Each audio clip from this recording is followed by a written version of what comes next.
So if you had known me as a young child in the 1970s, you probably would not have said, yes, that girl is going to grow up and support peace in some of the most violent conflicts in the world. I was a sensitive, quiet child, always smelling the flowers, living in my imagination, engaging through music, books, and art. I grew up in an ivory tower, New Haven, Connecticut, the home of Yale University, in a highly sheltered environment. And yet, despite my dreaminess, I always felt deeper currents, forces for which I had no language. I heard vague noises in the news about nuclear weapons. This was the height of the Cold War. And the Holocaust was still very much a living memory. I'm from a Jewish family, but we never discussed these issues at the dinner table. But as I look back on my childhood, I have a very odd memory that I carry with me that I now believe set me on the course for the rest of my life. When I was about 8 years old, my mother had a seamstress. We would visit her in her home in a very modest neighborhood in New Haven. I don't remember her name, but she was about 60 years old with dyed red hair, beautiful hands, and a crooked smile underneath shimmering pink lipstick. She was fitting a dress for me. I was standing on a little platform. And when I looked down from where I was standing, I saw her taking the extra pins and sticking them directly into her left breast.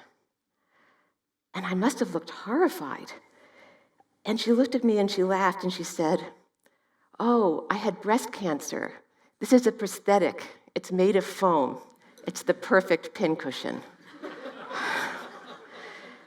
And my mother said, oh, I'm so sorry to hear that. And the seamstress, not missing a beat, said, "I survived the Holocaust.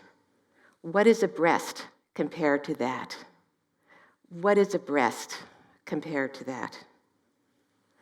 My mind started churning. How did she survive? Where was her family? How did she escape? How did this happen? Could it happen again? These questions nagged at me, and no one could ever answer them. And they stayed with me at the edge of my consciousness throughout my adolescence, whispering at my failure not to answer them.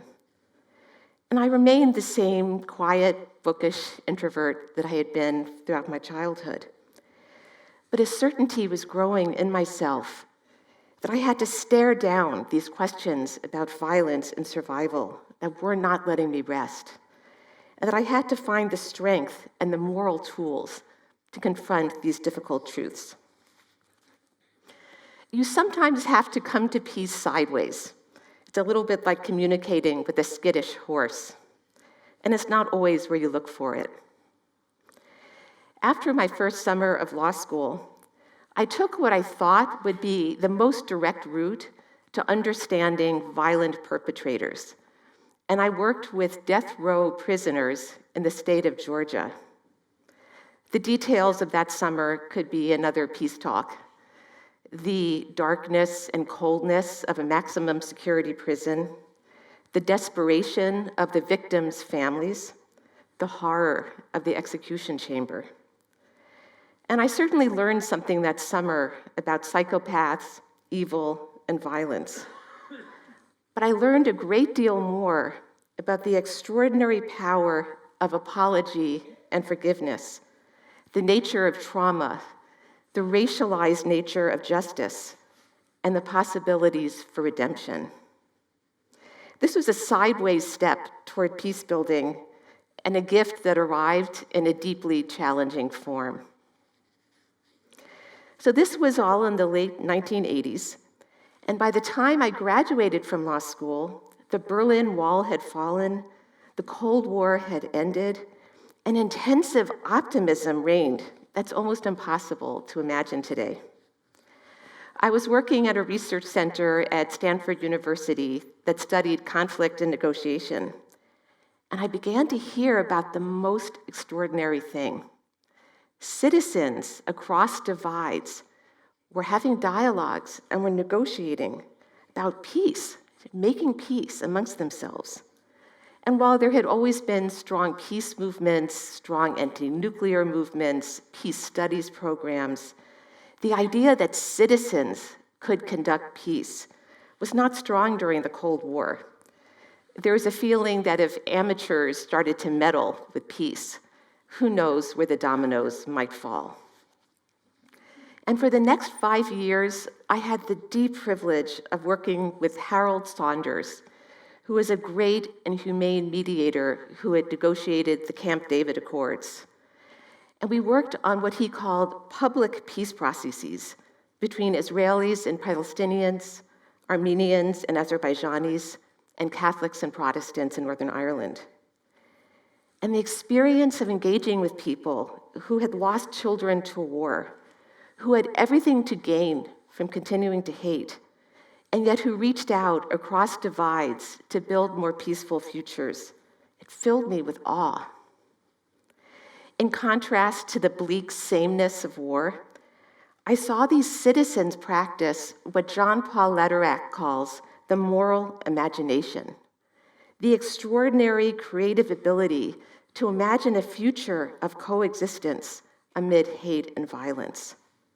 Small sparks of ideas led to wider ripples, broader nets of relationships, and conflict dynamics that had been entrenched for decades or even centuries started to shift.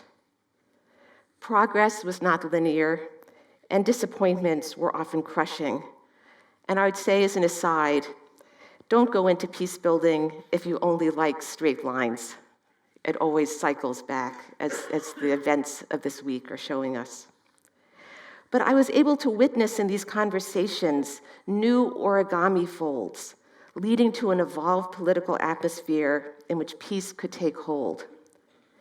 And I also saw how personal trauma could be acknowledged and gently held, breaking cycles of trauma-induced violence that had lasted for generations.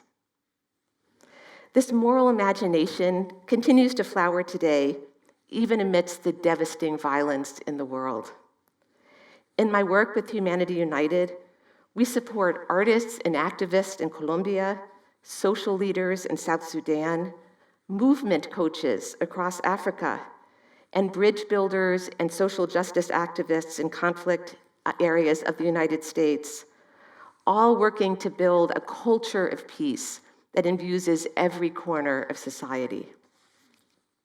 So I've carved out a very unusual career, taking a very public role in supporting and leading the field of peace building. And why would I choose to support a field rather than, say, becoming a mediator, a professor, or an expert in one very particular conflict? And by supporting the field, I mean bringing financial resources, because peace is not free and should not have to be done on the cheap. Connecting networks of peace builders together so they can share hope and light and gain strength from one another.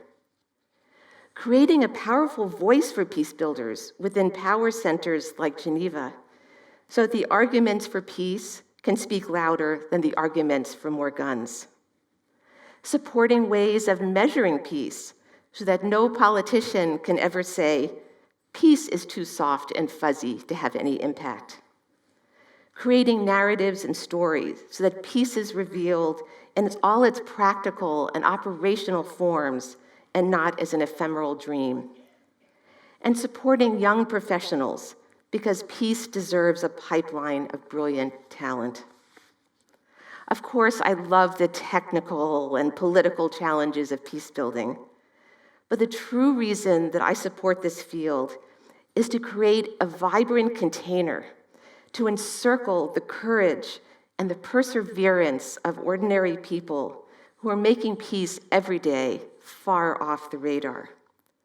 And through their relationships and their collective action, these peace builders are building the engines for powerful innovation and political change. Skeptics might ask whether this focus on relationships is too soft or quaint. And I would argue this is actually the most important work we could possibly be doing in the world. For me, there is no more sacred mission, and I will spend the rest of my life ensuring that these peace builders feel seen, heard, and protected. And I hope that would come, I hope that would comfort the seamstress who used her breast as a peace cushion so long ago.